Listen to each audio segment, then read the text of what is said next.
toutes les générations devant lui prosterner, entonnent ensemble un cantique à l'agneau.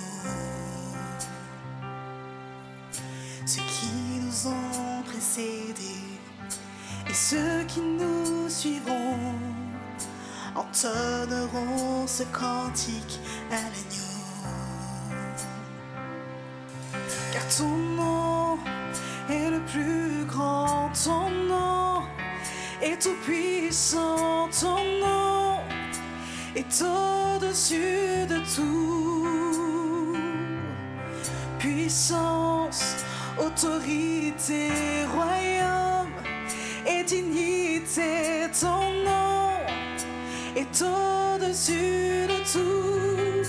Et les anges acclament que tu es saint. L'univers proclame que tu es saint. Tu es glorifié, Dieu très saint.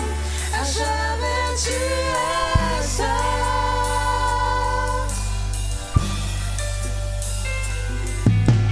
Vous qu'il a pardonné, vous qu'il a racheté, venez chanter ce cantique à l'agneau. Vous qu'il a libéré, vous qui portez son nom, venez chanter ce cantique à l'agneau. Nos voix résonnent pour l'éternité, et les anges acclament. Tu es saint, l'univers proclame. Tu es saint, tu es glorifié, Dieu très saint. À jamais tu es saint. Tout ton peuple crie. Tu es saint, toi le roi des rois. Tu es saint, Dieu d'éternité. Tu es saint, à jamais tu es saint. Chantons ton nom. Ton nom est le plus grand, ton nom est tout puissant, ton nom est au-dessus de tout. Puissance, autorité, royaume et dignité, ton nom est au-dessus de tout. J'entends ton nom. Ton nom est le plus grand, ton nom est tout puissant, ton nom est au-dessus de tout. Chantons puissance, puissance, autorité, royaume et dignité, ton nom est au-dessus de tout. Et les anges acclament. Et tu es saint, l'univers proclame. Et tu es saint, tu es glorifié, Dieu très saint. À jamais tu es saint. Tout ton peuple crie. Tu es saint, toi le roi des rois. Tu es saint, Dieu d'éternité. Tu es saint, à jamais tu es saint. Et les anges acclament. Tu es saint, l'univers proclame. Tu es saint, tu es glorifié, Dieu très saint. À à jamais tu es ça. Tout ton peuple crie, et tu es ça. Tu le vois, et tu es ça de l'éternité. Et tu es ça, à jamais tu es ça. Mais tu l'éternité, tu es ça, à jamais tu es ça. Et tu l'éternité, tu es ça, à jamais tu es ça. Je lève les yeux vers les hauts sommets. Toi seul est mon Dieu. Toi seul est mon Dieu. Je proclamerai. Je lève les yeux vers les hauts sommets. Je lève les yeux vers les hauts sommets. Toi seul est mon Dieu. Je proclamerai. Je lève les yeux. Je lève les yeux vers les hauts sommets. Toi seul est mon Dieu. Je proclamerai. Toi seul est ma force.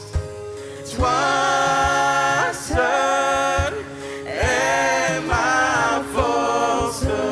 Toi seul me restaure mon secours est en toi. Toujours à tes côtés. Toujours, tu me portes jamais. Tu ne donnes mon secours est en toi. Alors proclamons-le ensemble. Toi seul est ma force. Toi seul est ma force. Toi seul me restaure mon secours est en toi. Toujours tu me portes, Seigneur, et jamais tu ne me lâches. Toujours tu me portes jamais. Tu ne donnes mon secours est en toi. Je veux vous entendre chanter. Je lève les yeux. Je lève les yeux vers les hauts sommets. Vers les hauts sommets. Toi seul est mon Dieu. Je proclamerai.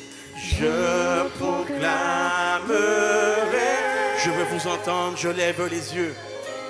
Je lève les yeux vers les hauts sommets d'où me vient le secours. vers les hauts sommets. Que le peuple de Dieu chante sa louange. Toi seul est mon Dieu. je proclamerai. Je lève les yeux, je lève les yeux vers les hauts sommets. Toi seul est mon Dieu. Je proclamerai. Toi seul est ma force. Toi seul est ma force. Toi seul me restaure mon secours est en toi. Toujours tu me portes, Seigneur. Toujours tu me portes, jamais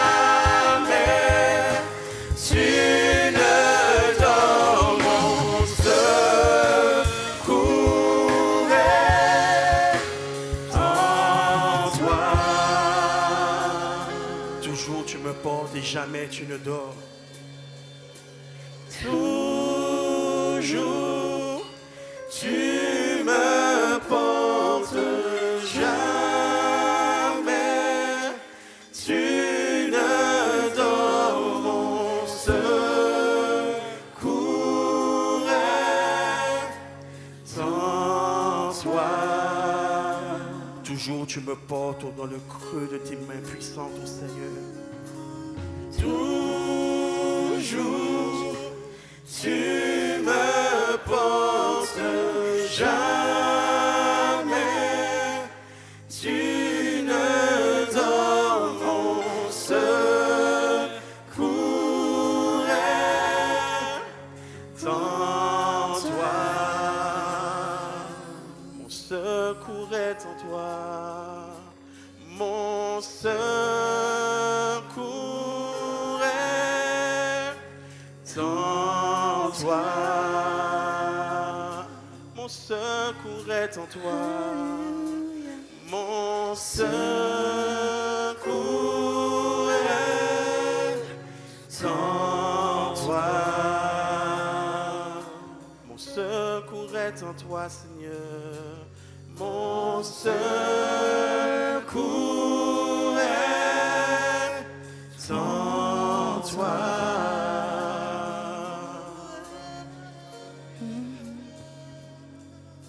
Ma vie n'est plus à moi, je t'appartiens, Seigneur. Père, je me livre totalement. Ma vie n'est plus à moi, je t'appartiens, Seigneur. Père, je me livre totalement. Ma vie n'est plus à moi, je t'appartiens, Seigneur. Père, je me livre totalement. Ma vie n'est plus à moi, je t'appartiens, Seigneur. Père, je me livre totalement. Entournons ensemble, ma vie n'est plus à moi. Ma vie n'est plus à moi, je t'appartiens, Seigneur. Père, je me livre totalement. Ma vie n'est plus à moi. Ma vie n'est plus à moi, je t'appartiens, Seigneur. Père, je me livre totalement. Je me livre totalement. Je me livre totalement.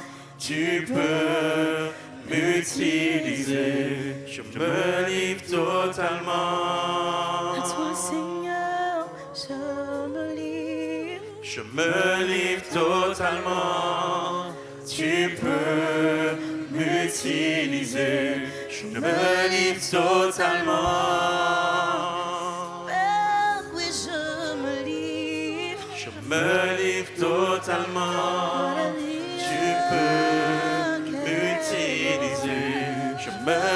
totalement. Seigneur, oui, je me livre. Je me livre totalement. Tu peux m'utiliser.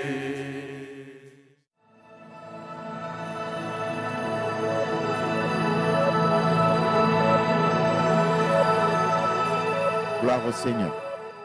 J'ai écrit sur ma fiche, vu sa grandeur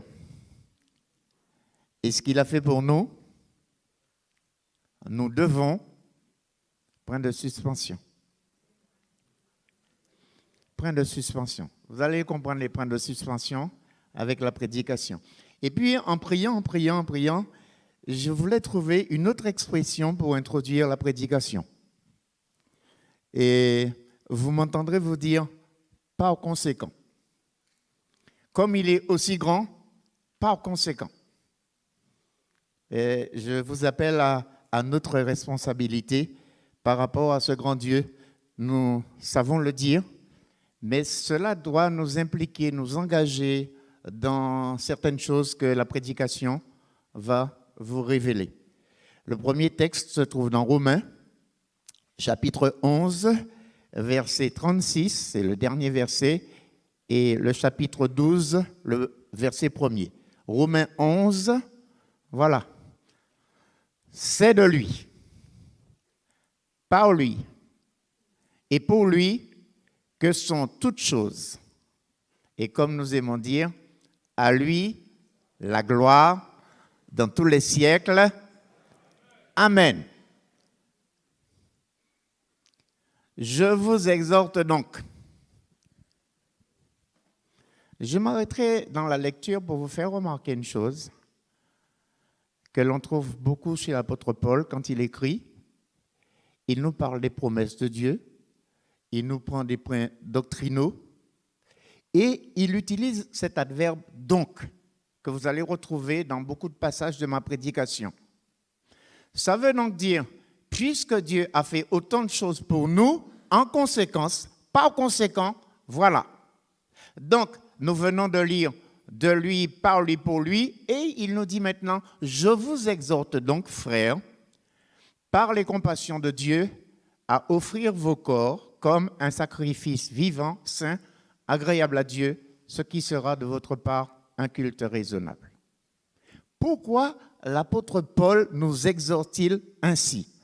Je reviens au verset Romains 11, verset 36, et là, on comprend toute chose. C'est de lui, si on lisait entièrement le verset, c'est de lui, par lui et pour lui que sont toutes choses. C'est de lui. Savez-vous que Dieu est la source de toutes choses? On le sait. Par lui. Qu'est-ce que ça peut vouloir signifier par lui? Il est le soutien de toutes choses.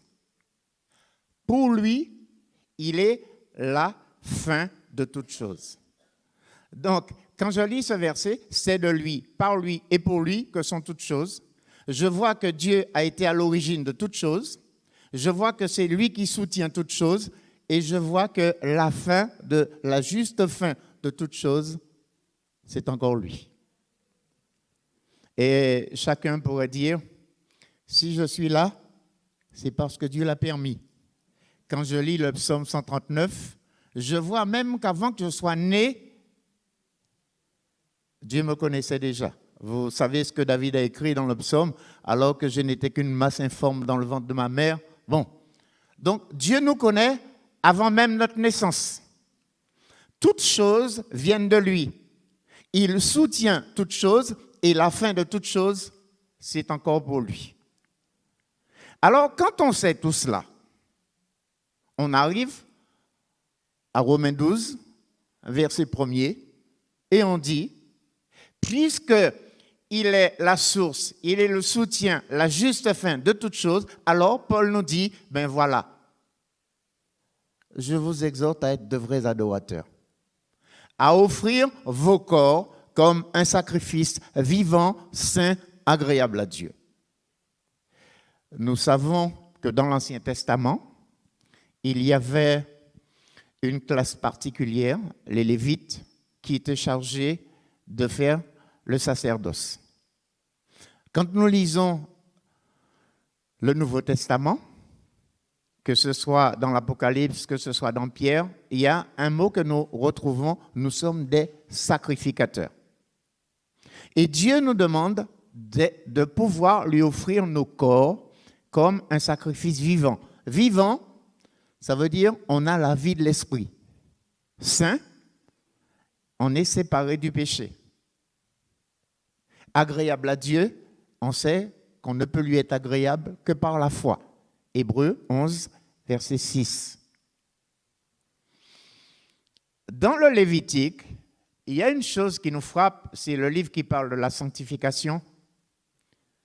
Je ne sais pas si vous avez été sensible à ce refrain qui vient dans le Lévitique. Quand l'Éternel parle, il dit « Je suis l'Éternel ». Je suis l'Éternel. Donc ça veut dire « Je suis saint, voilà ce à quoi je vous appelle ». Dieu nous demande de nous consacrer, d'être séparés du péché, de lui appartenir. Et c'est ce que Paul est en train de nous dire. S'il est la source de toutes choses, s'il est le soutien de toutes choses, et si la juste fin de toutes choses, c'est lui, alors nous devons nous consacrer pour qu'un jour, nous puissions vivre éternellement avec lui. Est-ce que vous êtes d'accord avec cela? Par conséquent, puisqu'il est la source de toutes choses, il est le soutien de toutes choses, il est la fin de toutes choses, par conséquent, eh bien, soyons consacrés afin que nous puissions vraiment être de vrais adorateurs. Dans l'Ancien Testament, on faisait des sacrifices d'animaux. À partir du moment où Dieu a agréé le juste sacrifice de son Fils Jésus, il n'a plus besoin de sacrifices d'animaux.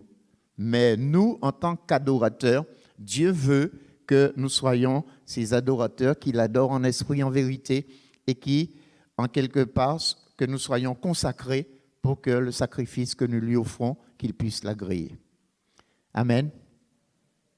Alors, dans cette pensée-là, je vais vous faire lire un autre passage, 2 Corinthiens, chapitre 6, verset 16, jusqu'à 2 Corinthiens 7, verset 1er. Et dans cette même pensée, par conséquent, quel rapport y a-t-il entre le temple de Dieu et les idoles? Car nous sommes le temple du Dieu vivant, comme Dieu l'a dit. J'habiterai et je marcherai au milieu d'eux. Je serai leur Dieu et ils seront mon peuple. C'est pourquoi, sortez du milieu d'eux et séparez-vous, dit le Seigneur. Ne touchez pas à ce qui est impur et je vous accueillerai. Je serai pour vous un père. Dans ma Bible, c'est avec un P majuscule. Hein? Je serai pour vous un père, et vous serez pour moi des fils et des filles, dit le Seigneur Tout-Puissant. Et j'ajoute, par conséquent, c'est moi qui l'ajoute, par conséquent, ayant donc de telles promesses, bien-aimés, purifions-nous de toute souillure de la chair et de l'esprit en achevant notre sanctification dans la crainte de Dieu. Quand je reviens donc à 2 Corinthiens 6, verset 16 et la suite, je réalise quelque chose qui est de la nature de Dieu. La nature de Dieu, c'est la sainteté. Et la Bible nous montre bien que nous avons un Dieu saint. Saint dans le sens séparé du péché. Dieu ne fait pas le mal. Dieu ne peut pas être dans la présence. Et vous savez que dans l'Ancien Testament, il est dit dans Exode 33, quand Moïse voulait voir l'Éternel, l'Éternel lui dit, l'homme ne peut voir Dieu et vivre. Parce que Dieu est saint. Et peut-être que nous n'arrivons pas à comprendre le degré de sa sainteté au point que Dieu, un homme ne peut pas venir dans la présence de Dieu, il va mourir spontanément. La sainteté de Dieu ne peut supporter le péché. Est-ce que ça, on l'a compris? Est-ce que chacun de nous? Au point que la Bible nous dit, vous voyez quand Dieu parlait à Moïse sur le mont Sinaï, si une bête allait toucher la montagne, la bête allait mourir. Donc on se rend compte de la valeur, de la grandeur, comment Dieu est saint. Et là, il veut montrer que si on veut lui appartenir, ces versets-là nous le disent, séparez-vous. Il veut que nous fassions la différence entre ce Dieu vivant qu'il est et les idoles. Les idoles, c'est tout ce qui pourrait prendre la place de Dieu. Et Dieu veut nous accueillir, mais il nous accueille à une condition, et il nous le dit suffisamment pour que nous puissions le comprendre. Quel rapport y a-t-il entre le temple de Dieu et les idoles ? Car nous sommes le temple du Dieu vivant, comme Dieu l'a dit, j'habiterai et je marcherai au milieu d'eux, je serai leur Dieu, ils seront mon peuple. Verset suivant, c'est pourquoi sortez du milieu d'eux, séparez-vous. On comprend, et toute la Bible nous le montre, et c'est la finalité de toute chose, Dieu va préparer un sanctuaire où ceux qui auront été purifiés, rachetés, vivront éternellement avec lui. Mais au ciel, il n'y aura aucun pécheur, aucun idolâtre, aucun menteur, aucun voleur, etc.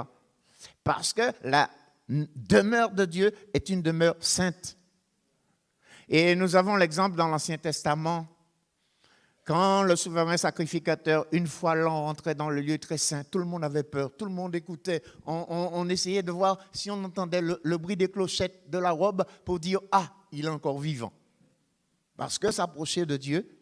Et on sait dans la Bible comment Nadab et Abihu ont apporté du feu étranger et ils sont morts tout de suite comme cela.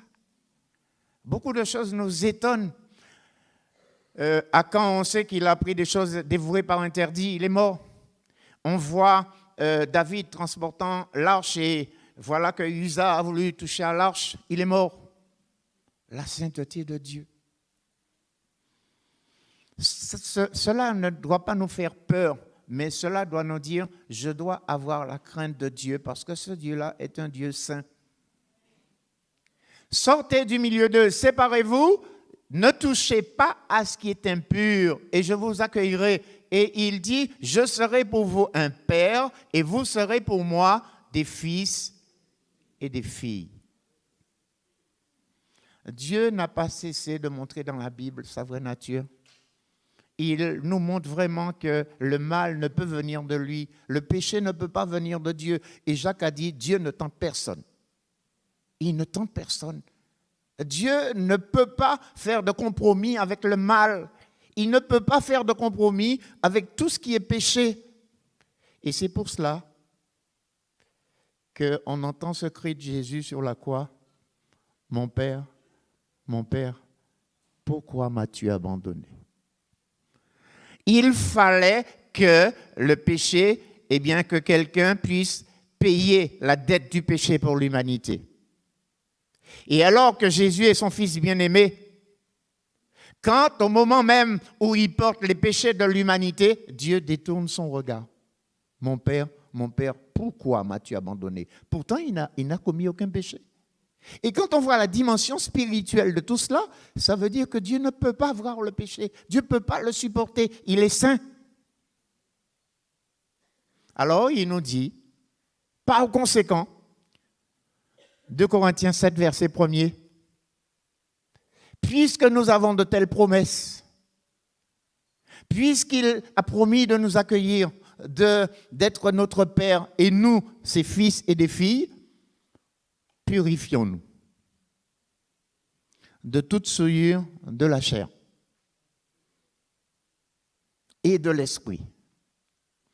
Les souillures de la chair, je pense que nous pourrons facilement mettre des mots. Souillure de la chair. Vous diriez quoi ? Impudicité, débauche, ivrognerie, excès de table. Hein? On peut mettre des choses qui correspondent aux souillures de la chair. Mais j'aime questionner et dire qu'est-ce que vous allez mettre concernant les souillures de l'esprit ? J'entends un murmure. Mauvaise pensée. Ce que nous regardons peut nous souiller. Mais savez-vous que si on vous annonce de mauvaises doctrines, votre esprit sera pollué? Admettons que je sois en train de vous prêcher et que je torde l'Écriture. Finalement, qu'est-ce que votre esprit va retenir? Il va retenir des fausses doctrines. Je vais m'expliquer parce qu'il y a quelque chose que j'ai toujours trouvé très subtil dans la Bible. Et le mot séduction, je n'ai jamais fini de comprendre et d'en parler. Parce que c'est un mot qui veut dire beaucoup de choses et des choses tout à fait très simples pour lesquelles notre pensée humaine n'est pas toujours préparée. La Bible nous dit, la première personne qui a été séduite, c'est qui? Ève. Est-ce que vous savez comment elle a été séduite? Dieu a d'abord parlé à Adam et Ève. Vous pourrez manger de toutes les arbres du jardin, mais quant à l'arbre de la connaissance du bien et du mal, vous n'en mangerez pas, parce que le jour où vous mangerez, vous... Le serpent, il arrive. Et c'est pourquoi la Bible nous dit que c'est le plus rusé. Il dit à la femme, Dieu a-t-il réellement? Et je dis toujours, il y a des exercices que j'aime faire quand j'étudie la Bible. Écrire. J'écris ce que Dieu a dit à Adam et Ève, et j'écris à côté ce que Ève répond au serpent. Et si vous faites cela, vous voyez que Ève ne répond pas, ne dit pas exactement ce que Dieu a dit. La fausse doctrine, c'est exactement cela. C'est un copier-coller où vous entendez des messages, mais ce qui est annoncé ne correspond pas exactement à la parole. Et c'est ça la séduction. Donc, le jour que vous entendez des messages et que ça paraît être la vérité, ça paraît être de la Bible, mais que le message est déformé, vous êtes dans la souillure de l'esprit sans même le savoir. Et hier soir, dans nos discussions, on disait, quand quelqu'un est souillé par son esprit, vous ne pouvez pas savoir la résistance que cette personne a face à la parole de Dieu. Vous allez lui dire que la parole dit cela, mais cette personne va. Et on a des témoignages qui sont bouleversants de personnes qui ont été nourries dans ce lait frelaté des fausses doctrines. Et quand on est en face de ces personnes, qu'on veut leur dire les choses, vous voyez comment c'est compliqué.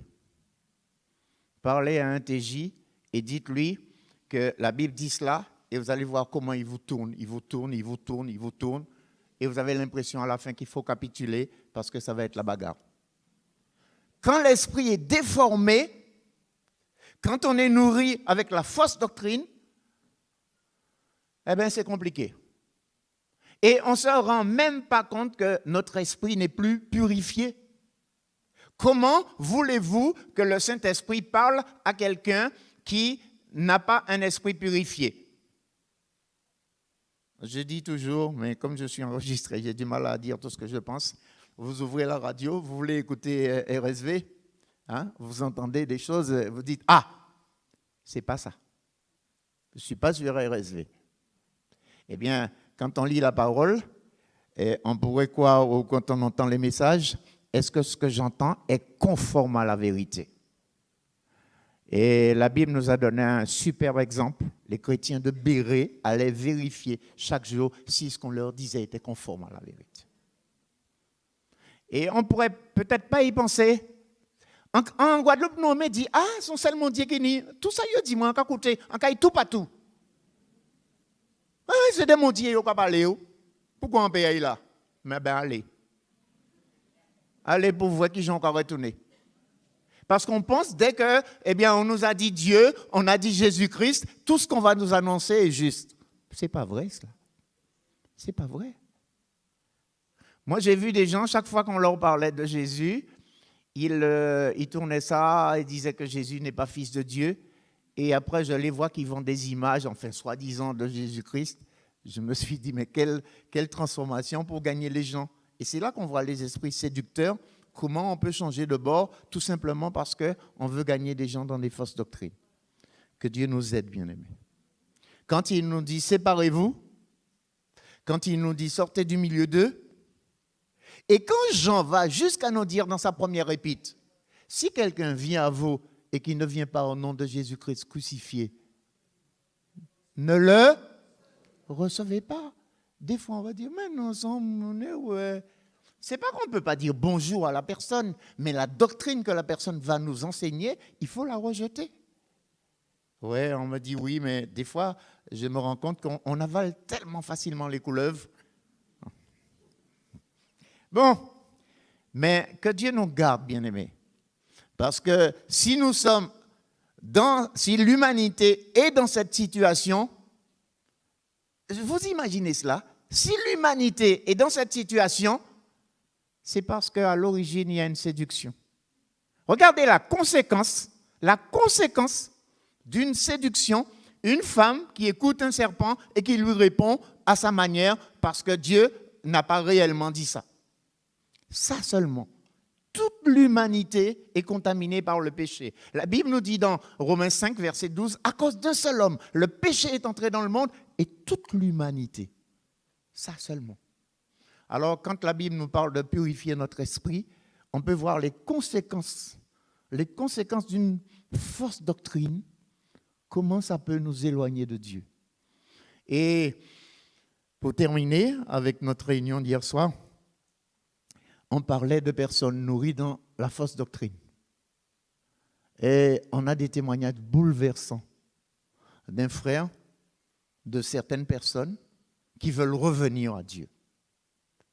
Quand vous êtes nourri dans la fausse doctrine, s'il n'y a pas un miracle de Dieu, vous n'allez pas revenir. Et Paul affirme dans 2 Thessaloniciens chapitre 2, il dit que quand on a refusé l'amour de la vérité, Dieu envoie une puissance d'égarement afin qu'on croie au mensonge. Et quand on est dans le mensonge, je ne sais pas si vous comprenez bien la portée, la purification de l'esprit. Si notre esprit est nourri par la fausse doctrine, on perd la communion avec Dieu. Et je suis surpris, mais je finis par admettre que la Bible est la vérité et qu'il faut comprendre ce que la Bible dit. Quand le jour du jugement vient, dans Matthieu 7, verset 22, certaines viennent devant Jésus. Oui, j'ai chassé des démons en ton nom, j'ai fait des miracles en ton nom. Et Jésus leur répond, je ne vous ai jamais connu. C'est là qu'il y a l'esprit souillé. On a, soi-disant, fait des choses au nom de Jésus, mais Jésus ne nous reconnaît pas à ce moment-là. Donc, on comprend que quand on est dans la fausse doctrine, on peut avoir fait des faux miracles, on peut avoir fait plein de choses, mais on n'est pas authentifié.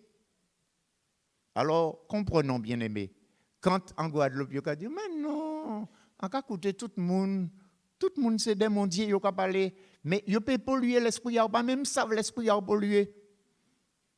On a besoin d'écouter, pas les gens, mais on a besoin que ce qu'on nous dit soit conforme à la parole. Amen. C'est un thème que j'aime beaucoup parce que je vois comment la parole peut être modifiée et comment on peut, soi-disant, croire qu'on est en religion. Ouais, je chante, oui, etc. Mais après, est-ce qu'on ira au ciel? Ça, c'est autre chose. Mais ce n'est pas nous qui ouvrons la porte du ciel aux gens.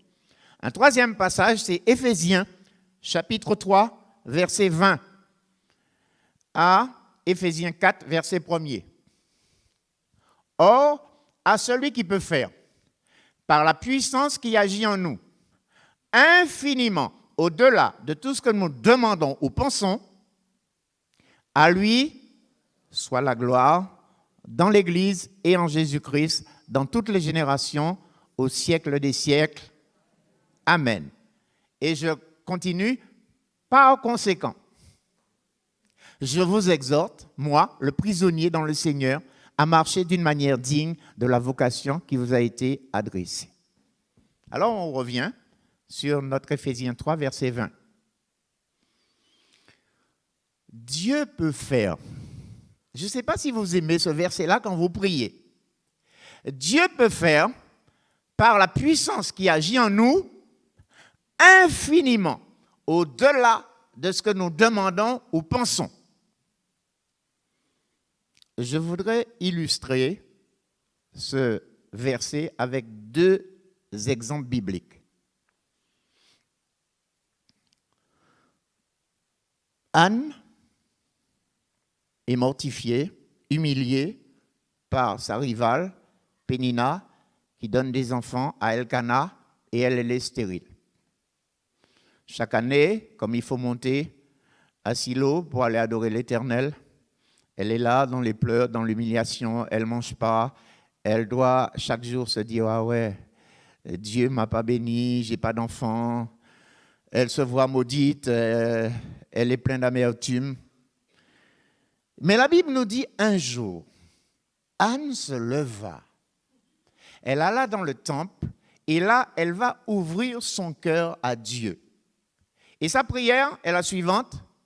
Si tu me donnes un enfant mâle, je le consacrerai toute sa vie à l'Éternel. Voilà sa prière.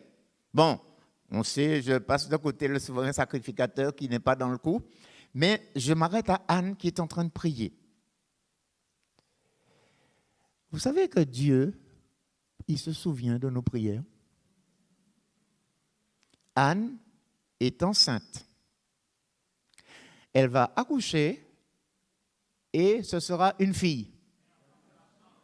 Non, c'est un garçon qu'elle va appeler Samuel. Je me suis toujours posé la question, est-ce que Anne s'imaginait que ce petit enfant allait être ce grand prophète en Israël? Tout simplement, elle a dit à Dieu, si tu me donnes un enfant, je le consacrerai à l'Éternel, le rasoir ne passera point sous sa tête, etc. Mais a-t-elle pensé un jour que cet enfant-là allait être ce si grand prophète?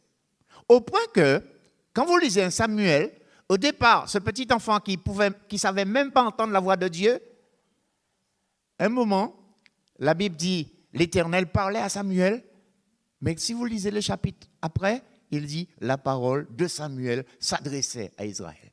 C'est-à-dire, il avait une telle communion avec le Seigneur qu'on n'a même pas besoin de nous dire que l'Éternel lui parlait. Directement, on nous disait, Samuel était reconnu comme prophète depuis Dan jusqu'à Beersheba. Sa parole, quand il parlait, on savait que ça venait de l'Éternel. Vous croyez que sa maman pensait que ce fils allait être un si grand prophète?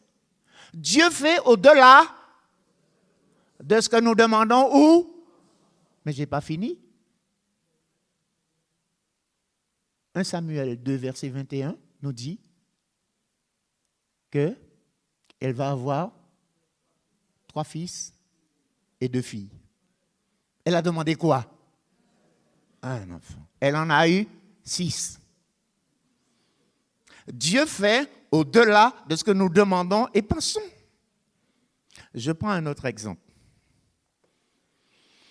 Joseph a 2 songes.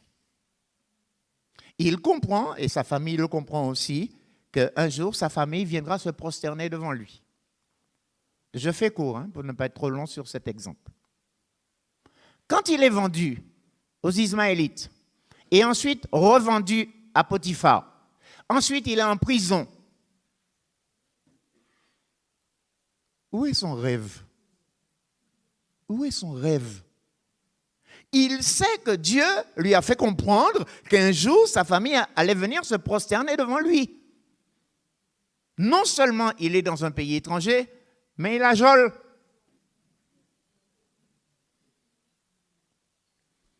Dieu fait au-delà de ce que nous pensons et que nous demandons. Qu'est-ce qu'il pense à ce moment-là? Est-ce que ces rêves que j'ai eus, est-ce que ces rêves vont se réaliser? Mais la suite, avec Dieu, la suite est toujours belle. Voici que Pharaon a un songe et il n'y a personne pour lui expliquer le songe. Dieu va mettre une telle sagesse dans le cœur de Joseph que Joseph va dire des choses à Pharaon, non seulement qu'il va lui expliquer le rêve qu'il a eu, le songe, mais il va lui dire comment faire pour la suite. Trouverai-je en Égypte un homme aussi sage et intelligent que Joseph. Croyez-vous que Joseph pensait qu'il allait être le premier ministre de Pharaon, le gouverneur de toute l'Égypte? Dieu fait au-delà de ce que nous pensons. Et peut-être que vous pourriez me donner des témoignages, mais vous les donnerez un autre jour parce que je n'ai pas beaucoup de temps. Mais vous avez peut-être eu des occasions, vous avez demandé des choses à Dieu. Vous avez peut-être pensé qu'il allait vous donner ça. Et vous dites, Dieu, tu es merveilleux, tu es bon. Alléluia! Alors, je n'ai pas fini, bien sûr, ma prédication sur ce sujet. Je suis à la moitié. Puisqu'il peut faire tout cela, Éphésiens 4, verset 1er, par conséquent, le donc, je le remplace par conséquent. Par conséquent, Paul dit, je vous exhorte, moi le prisonnier dans le Seigneur, à marcher digne de la vocation qui vous a été adressée. Alors, si je devais vous donner une feuille là ce matin, c'est l'enseignant qui parle. Je vous donne une feuille et je vous demande d'écrire la vocation que vous avez reçue. Il y en a qui vont remettre copie blanche. Hein? La vocation, quelle vocation? Dieu m'a appelé à quoi? Vous êtes déjà interrogé sur ce mot-là? Est-ce que vous savez que Dieu vous a appelé à une vocation?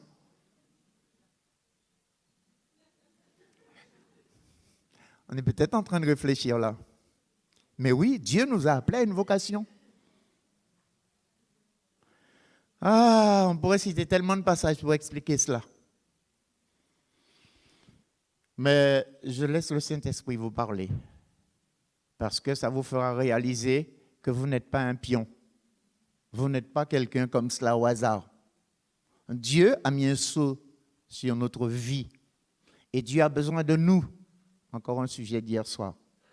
Dieu cherche un homme. Dieu a-t-il besoin de vous? Quelqu'un pourrait dire, Dieu est si grand. Il est tout puissant. Il n'a pas besoin de moi. Mais si, Dieu a besoin de chacun de nous. Ah, je suis content d'entendre des amens. Hein? Mais si tout le monde disait amen, ça aurait été mieux. Dieu a besoin de chacun de nous. Il nous a appelés à une sainte vocation. Et je résume cette vocation. Au fait, comme Dieu s'est servi d'Israël, vous savez pourquoi Dieu a choisi Israël? Il le dit dans sa parole. C'est pour montrer aux nations comment venir à lui. Et savez-vous que Dieu nous a choisis pour que nous puissions montrer aux païens comment venir à lui? Vous êtes le sel de la terre, vous êtes la lumière du monde. Voici notre vocation. Alors, j'aime dire cela, ce qui va suivre. Nous sommes qu'au premier verset d'Éphésiens 4. Si vous avez du temps, lisez tout le chapitre. Et je vous donne un petit conseil quand vous allez lire le chapitre. Pardonnez-moi encore de parler comme un enseignant. Prenez une feuille, vous divisez en deux, et vous allez voir que Dieu vous demande de faire quelque chose. Dépouillez-vous d'eux, revêtez-vous d'eux. Et à partir du verset 17 jusqu'à la fin, le verset 32, si vous prenez cette feuille, je vous le dis parce que moi je l'ai fait, si vous prenez cette feuille, vous divisez en deux, se dépouiller d'eux, se revêtir d'eux, vous verrez que Dieu nous demande de nous dépouiller de tout ce qui est de la chair. Et il nous demande de nous revêtir de tout ce qui est de l'esprit. Et quand on a compris cela, on rentre dans la vocation à laquelle il nous a appelés. Il nous a adressé une vocation. Ce n'est pas la première fois que je dis cela, de couper la feuille en deux. Mais j'ai l'impression que personne ne l'a encore fait. Mais faites-le un jour. J'aime faire des exercices spirituels, j'aime bien la Bible, je suis tout le temps dedans, je suis tout le temps en train de travailler parce que je trouve qu'il y a une richesse incroyable qu'on trouve dans la parole. Mais quand vous faites cela, cela vous ouvre les yeux spirituels et pour vous dire, au fait, Dieu attend des choses de moi. Quand il me dit de me dépouiller, ça veut dire que je dois aussi faire des efforts, ça ne viendra pas naturellement. Si je ne coopère pas avec Dieu, si je ne l'écoute pas pour comprendre ce qu'il attend de moi, et ni un qui dit moi un jour, c'est qu'on s'en y est, on peut échanger. Pourquoi dis-moi mon Dieu qui a dit ça? Non, Dieu nous demande certaines choses. Il veut que nous puissions refléter la lumière de Christ qui est en nous. Donc, on ne peut pas dire qu'on n'accepte pas de changer, puisque c'est ce que Dieu veut faire. Et pour qu'on réponde à la vocation, il faut être soumis à l'Esprit pour qu'il transforme notre caractère, pour l'emmener à ressembler le plus possible au caractère de Christ. On sait le monde dit Amen. Mais tous ont dit dans leur cœur, ah ouais, si mon Dieu était qu'à faire ça, ben moi, j'étais content. Pas vrai? Bien. Alors, on avance. Je ne veux pas être trop long parce que je ne pense pas que c'est la longueur de la prédication qui fait comprendre.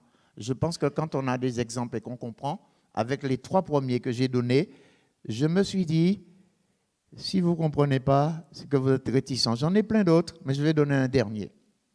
Et je vais m'arrêter. 1 Corinthiens 15, versets 54 à 58. 1 Corinthiens 15, versets 54 à 58. C'est 1 Corinthiens 15, c'est le chapitre qui parle de quoi? De quoi? De la résurrection. Lorsque ce corps corruptible aura revêtu l'incorruptibilité et que ce corps mortel aura revêtu l'immortalité, alors s'accomplira la parole qui est écrite. La mort a été engloutie dans la victoire. Ô mort, où est ta victoire? Ô mort, où est ton aiguillon? L'aiguillon de la mort, c'est le péché. Et la puissance du péché, c'est la loi. Mais grâce soit rendue à Dieu qui nous donne la victoire par notre Seigneur Jésus-Christ. Par conséquent, mes frères bien-aimés, soyez fermes, inébranlables, travaillant de mieux en mieux à l'œuvre du Seigneur, sachant que votre travail ne sera pas vain dans le Seigneur. Oh, si l'on devait faire un résumé de ce chapitre 15, je vous dirai une phrase qui est forte dans ce chapitre. Si vous croyez en cette vie-là seulement, votre foi est vaine. Ce chapitre nous explique que Christ est ressuscité, il est les prémices de tous les croyants. Ça veut dire quoi? Ça veut dire, puisque Dieu l'a ressuscité, Dieu ressuscitera aussi tous ceux qui ont mis leur confiance en Jésus-Christ. Est-ce que les chrétiens, vous croyez dans la résurrection?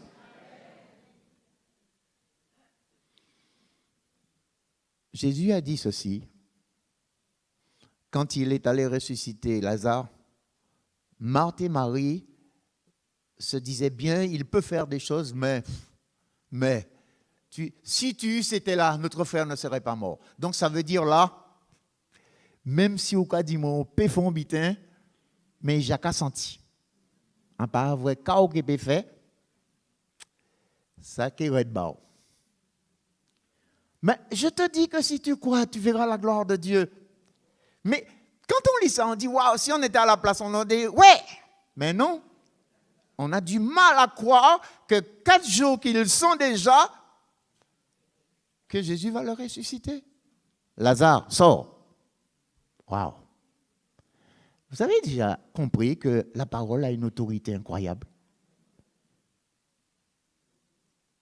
Et on voit que Dieu va là où personne ne peut aller. Ne me dites pas que la science ou je ne sais pas quoi pourrait faire ce genre de choses. Lazare, sors. Quelle autorité! Silence, dit-il à la tempête. Et le vent se calme. La parole de Dieu a une autorité incroyable. Et la création, c'est cela. Hein? Dieu dit, et la chose est là. Alors, Dieu nous a promis que nous ressusciterons. Si nous n'y croyons pas, j'allais vous dire, non, je vais vous taquiner un peu trop, là je vais être trop taquin, j'allais vous dire allez au carnaval cet après-midi si vous croyez que Dieu n'existe pas. Si vous croyez que votre foi, si vous croyez que c'est dans cette vie-là seulement, après il n'y a rien d'autre. Vous savez qu'il y en a beaucoup qui croient comme ça. J'espère que nous, chrétiens, nous sommes transformés dans notre intelligence. Vous savez ce que la Bible nous dit de ceux qui croient comme cela? Mangeons et buvons, car demain nous mourrons. Ça veut dire, nous, quand jouir de la vie, nous ne savons pas qu'il y a après. Mais nos yeux sont ouverts, nous savons que nous ressusciterons. Amen. Mais certains ressusciteront pour la vie et d'autres ressusciteront pour le jugement. Seront éternellement séparés de Dieu. Et c'est pour cela que Dieu nous a, depuis ce matin, qu'il nous parle, il nous montre qu'il est saint, qu'il nous montre que nous avons une vocation, il nous montre que nous devons marcher dans un chemin, le chemin étroit qui mène à la vie. Si on disait le contraire, on tromperait les chrétiens. Si on le ferait quoi? Et pas que les chrétiens d'ailleurs. Nous irons tous au ciel, qu'on soit bénis, qu'on soit maudits. Hein? Certains l'ont chanté, hein? Mais ce n'est pas ce que dit la parole. La parole dit que, Daniel le dit, beaucoup de passages de la Bible nous montrent que certains ressusciteront pour la vie éternelle, d'autres ressusciteront pour la mort éternelle. On est d'accord qu'il y a, après la mort physique, il y a une autre vie. Et on est d'accord qu'il faut se préparer. Et c'est pourquoi, par conséquent, le verset 58 nous dit, c'est vraiment des conseils formidables. Soyez fermes, inébranlables, travaillant de mieux en mieux à l'œuvre du Seigneur, sachant que votre travail ne sera pas vain dans le Seigneur. Dans ce verset-là, je comprends que le Seigneur nous donnera des récompenses. Hello? On peut espérer qu'elle est nous au ciel, nous pays jaloux. Mon Dieu dit que la chair et le sang ne peuvent pas hériter le royaume de Dieu. Mais là, que vrai, mon Dieu, qu'a maintenant une belle couronne si tu es dit. On dit, en fait, plus qu'il dit, on a une meilleure couronne. Non? On dit ça? Parlez pas si vite, parlez pas si vite. Je ne sais pas pourquoi la réunion d'hier est dans mon esprit comme ça. C'est peut-être trop frais dans mon esprit. Mais hier soir, vous savez ce qu'on disait? Les ouvriers de la dernière heure, ils ont travaillé 1 heure, de 17h à 18h. Quand ils sont allés pour toucher leur salaire, on leur a donné 1 denier. Ils ont fait 1 heure de travail.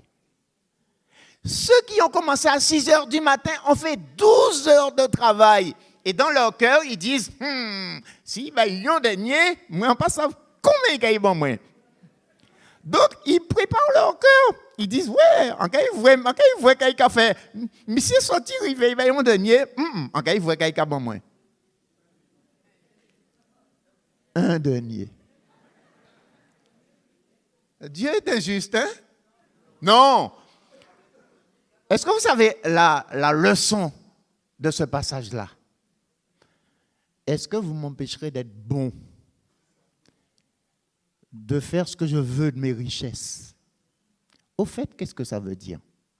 Ça veut dire que certains seront sauvés, ils marcheront, mon frère Benoît, 70 ans, je ne sais pas combien d'années tu vas vivre, hein? Ils vivront 70 ans en marchant avec le Seigneur, mais il y en a d'autres qui vont se convertir juste avant de mourir. Ils auront tous la vie éternelle. C'est cela. Mais toi qui es sauvé déjà, ne dis pas que j'ai mon ticket dans ma poche, comme si tu allais prendre l'avion, et que tu ne fais rien pour le Seigneur. Travaillant de mieux en mieux à l'œuvre du Seigneur, sachant que votre travail ne sera pas vain. Oh, si je voulais vous taquiner ce matin, et je me le permets dans l'amour. Quel talent le Seigneur t'a-t-il donné? Utilises-tu ce talent pour l'œuvre de Dieu? Fais-tu l'œuvre de Dieu avec le talent qu'il t'a donné?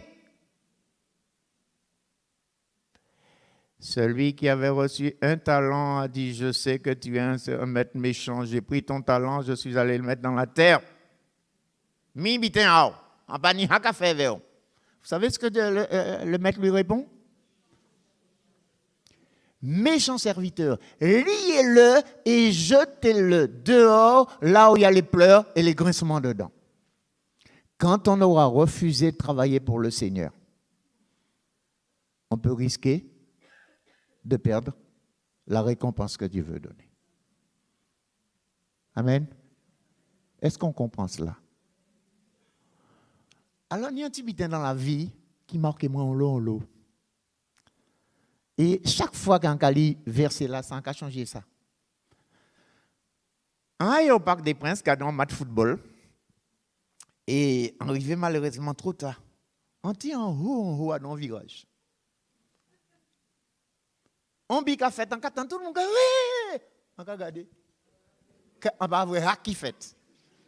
On a dit, mais quand on vient faire là, mieux vont te regarder match à la télé, on va voir tout le bitin là. Alors que je suis dans la tribune, tout m'échappe. Et vous savez, chaque fois que je lis ce verset, je me dis que quand Dieu sera en train de nous donner les récompenses, j'entends un silence.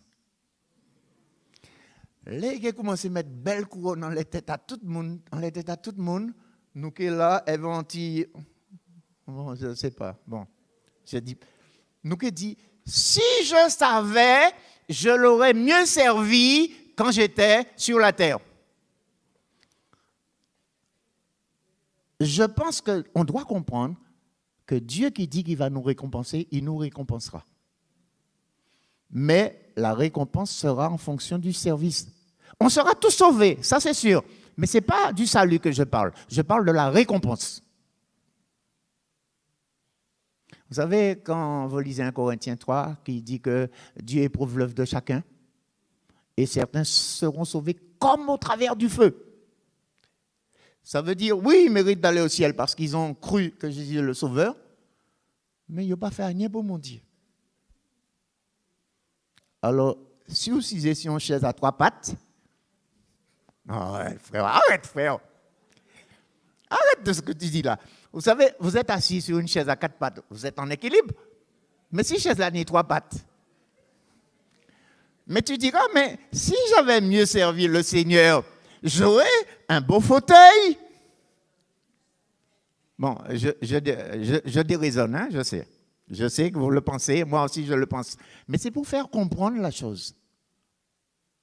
Si on ne fait pas ce qu'on doit faire pendant qu'on est vivant, ce n'est pas quand on va mourir qu'on va pouvoir servir le Seigneur. Travaillez de mieux en mieux à l'œuvre du Seigneur. Mais j'ai bien l'impression des fois, quand on prêche, on dit de belles choses, tout le monde est d'accord, mais une fois qu'on a quitté la salle, on a tout oublié. Que Dieu nous aide, bien-aimés. J'aurai encore d'autres textes, mais je vais m'arrêter là. Mais je fais une conclusion. Nous sommes tous prêts à louer le Seigneur. Nous sommes tous prêts à lui dire qu'il est fidèle. Nous sommes tous prêts à lui dire qu'il est bon. Nous sommes tous prêts à lui dire, tu me fais grâce. Et vraiment, nous pouvons vraiment bénir Dieu parce que, effectivement, ce que nous disons, il le fait. Mais en retour. Par conséquent, est-ce que nous sommes aussi prompts à réaliser qu'il a autant fait pour nous?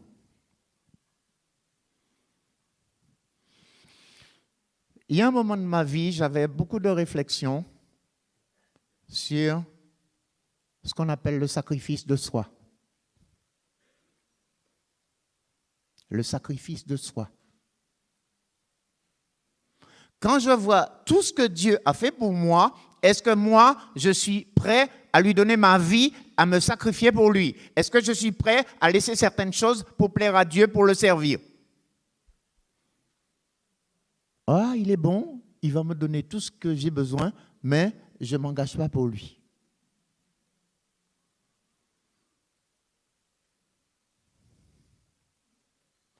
Je ne sais pas, ce serait choquant de vous dire qu'on est ingrat. Mais c'est presque choquant. Ce n'est pas aussi choquant qu'on pourrait penser, parce que pour tout ce que Dieu fait pour nous, est-ce que ce que nous lui donnons correspond à tout ce qu'il nous donne, à tout ce qu'il fait pour nous, à l'amour qu'il témoigne, à la protection, à la bonté, à tout ce qu'il fait pour nous? Est-ce qu'on est suffisamment reconnaissant? Je ne veux charger personne ce matin, mais je veux vous dire que Dieu mérite plus que ce qu'on fait pour lui. Dieu mérite même que nous lui donnons entièrement notre vie. Un sacrifice de soi. Et là, nous pourrions être en train de gratter notre tête, dire on dit ça, on dit ça, on dit ça. Mais c'est ce que Dieu attend. J'allais dire ce mot-là, cette abnégation, je ne compte pas. Et Jésus a dit dans Luc 9, verset 23, si quelqu'un veut venir après moi, qu'il renonce à lui-même. Renonce à lui-même. Il y a là ce sacrifice, ce don de soi que l'on peut donner à Dieu. Et si on peut comprendre tout cela, eh bien, l'amour pour Dieu va continuellement grandir dans nos cœurs parce qu'on va dire à Dieu, oui, je mérite de te donner plus que je te donne. Bien-aimé, je ne peux oublier d'où Dieu m'a sorti. Je ne peux oublier mon passé parce que je suis un homme, même si Dieu l'a effacé, mais je me rappelle des choses que j'ai faites et pour lesquelles Dieu m'a pardonné. Et quand je vois comment un Dieu saint a pu aimer un pécheur comme moi, je me dis en retour, je lui dois encore plus que je lui donne. Et chacun de nous devrait comprendre, parce que nous étions tous destinés à aller en enfer. Et personne parmi nous pourrait dire j'étais juste, j'étais beau, je faisais bien. Non, on peut le croire. Mais au fait, nous méritions, nous avions une destinée, c'était l'enfer. Mais Dieu, par son esprit, nous a convaincus. On a réalisé qui on est, un pécheur, quelqu'un qui est perdu. On s'est repenti, on a dit à Dieu pardon, on a accepté Christ comme sauveur. Mais Dieu veut maintenant nous engager. Il veut que nous puissions dire, avec tout ce qu'il a fait pour moi, par conséquent, je veux le servir de tout mon cœur. Je veux lui donner tout ce que je possède. Jésus a pris l'exemple de cette femme qui a donné tout ce qu'elle possédait. Je ne comprenais pas ce que ça voulait dire, mais un jour je l'ai compris. Ça veut dire, je t'appartiens totalement, je te donne tout ce que je veux, tout ce que j'ai. Après, je peux mourir, mais je sais que je t'ai donné entièrement ma vie. Est-ce que nous sommes prêts à comprendre l'engagement que Dieu attend de nous et que nous ne soyons pas superficiels? Dieu mérite, il mérite que nous soyons engagés pour lui. Quand je vois ce qui se passe en Inde, quand je vois ce qui se passe au Nigeria, quand je vois ce qui se passe en ce moment, les chrétiens qui sont persécutés, je dis nous, on est bien. Mais est-ce qu'on comprend qu'on peut s'engager un peu plus? Qu'on ne reste pas dans notre confort, mais que le service pour Dieu mérite que nous soyons un peu plus engagés qu'on l'est maintenant. Et si on le comprend, on peut peut-être ce matin prendre des résolutions, de dire à Dieu, oui, tu mérites que je m'engage encore un peu plus pour toi. Oui, tu m'as donné des talents. Oui, Seigneur, tu m'as prouvé que tu m'aimes. Tu m'as sorti de là où j'étais. Mais je devrais pouvoir te donner davantage. Alors, Seigneur, change mon cœur. Donne-moi un cœur reconnaissant. Donne-moi un cœur qui sait reconnaître que je ne méritais rien. Ton fils, tu l'as même abandonné pour que je sois sauvé. Alors qu'il était dans la tristesse dans le jardin de Gethsémani. Et la Bible nous dit que son âme était triste jusqu'à la mort. Tu envoyais des anges le consoler. Mais alors qu'il te demandait s'il était possible que cette coupe s'éloigne de moi, tu lui as fait comprendre qu'il fallait qu'il aille jusqu'au bout. Et il est allé jusqu'au bout. Et combien nous-mêmes, maintenant, Nous avons besoin de nous engager pour toi.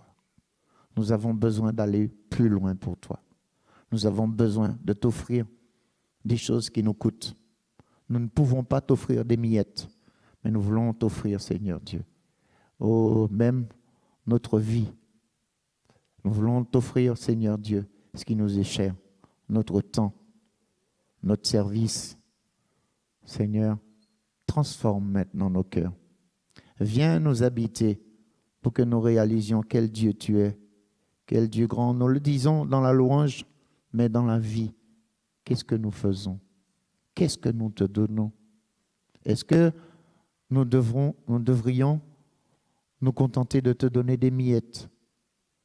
Est-ce que ce matin, Seigneur Dieu, tu peux nous emmener à considérer toute ta grandeur? Non seulement ce que tu nous donnes sur cette terre, mais ce que tu as prévu de nous donner dans le ciel. Ouvre notre cœur, ouvre notre intelligence pour que nous puissions comprendre ces choses. Parce que tu es ce Dieu qui a envoyé ton Fils sur la terre. Et quand il partait, il a dit, je vais vous préparer une place et je vous prendrai avec moi.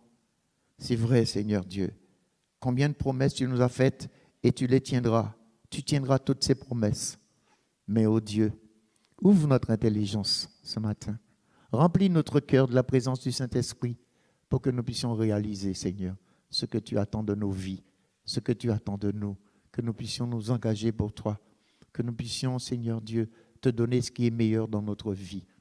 Seigneur, pardon pour les fois que nous avons reculé, pardon pour les fois que nous avons résisté, pardon pour les fois, Seigneur Dieu, où nous nous sommes dit non, j'irai pas plus loin.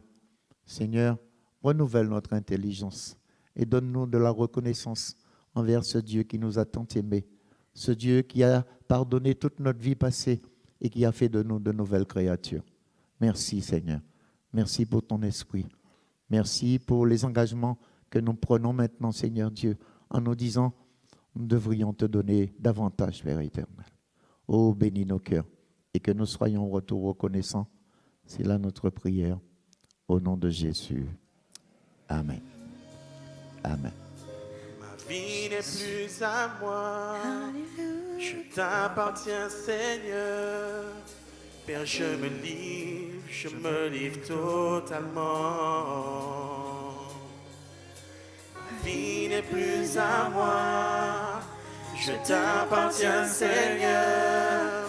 Père, je me livre totalement. Ma vie n'est plus à moi. Je t'appartiens, Seigneur. Père, je me livre totalement. Ma vie n'est plus à moi. Je t'appartiens, Seigneur. Père, je me livre totalement. Entournons ensemble, ma vie n'est plus à moi. Ma vie n'est plus à moi. Je t'appartiens, Seigneur. Père, je me livre totalement. Ma vie n'est plus à moi. Ma vie n'est plus à moi. Je t'appartiens, Seigneur. Père, je me livre totalement. Je me livre totalement. Je me livre totalement. Tu peux m'utiliser. Je me livre totalement. À toi, Seigneur, je me livre. Je me livre totalement. Tu peux m'utiliser. Je me livre totalement. Père, oui, je me livre. Je me livre totalement. Tu peux m'utiliser. Je me livre totalement. Seigneur, oui, je me livre. Je me livre totalement. Tu peux m'utiliser.